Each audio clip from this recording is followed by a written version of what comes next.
அஸ்ஸலாமு அலைக்கும் வரஹமத்துல்லாஹி வரகாத்துஹு. எண்ணித்துக்குரிய அல்லாவின் நல்லடியார்களே,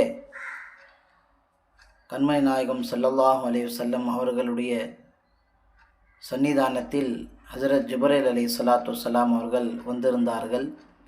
அந்த நேரத்திலே திடீரென்று வானத்தில் ஒரு சத்தம் ஏற்பட்டது.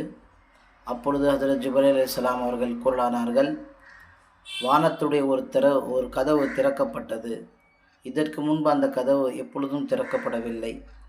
அதிலிருந்து ஒரு வானவர் இறங்கி வந்து நபி ஸல்லல்லாஹு அலைஹி வஸல்லம் அவர்களுக்கு அருகாமையில் அமர்ந்து கொண்டார். அந்த வானவர் இதற்கு முன்பு எப்பொழுதும் இந்த பூமிக்கு வரவில்லை.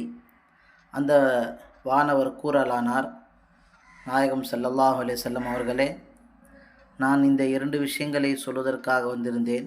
ஒன்று சூரத்துல் ஃபாத்திஹா, இன்னொன்று சூரத்துல் பக்ராவுடைய கடைசி 2 ஆயத்துகள். இந்த வசனங்களை ஓதி அல்லாஹ்விடத்திலே யார் துவா செய்கின்றார்களோ அவர்களுடைய துவா நிச்சயமாக ஏற்றுக்கொள்ளப்படுகின்றது. அவர் எந்த நோய்க்காக வேண்டி இதை ஓதி அவர் மீது ஊதினாலும் அல்லாஹ் ஷிஃபா ஆக்குவான். இந்த ஒரு சுப செய்தியை சொல்வதற்காக வேண்டியே நான் இறக்கப்பட்டிருக்கிறேன் என்பதாக கூறினார்கள்.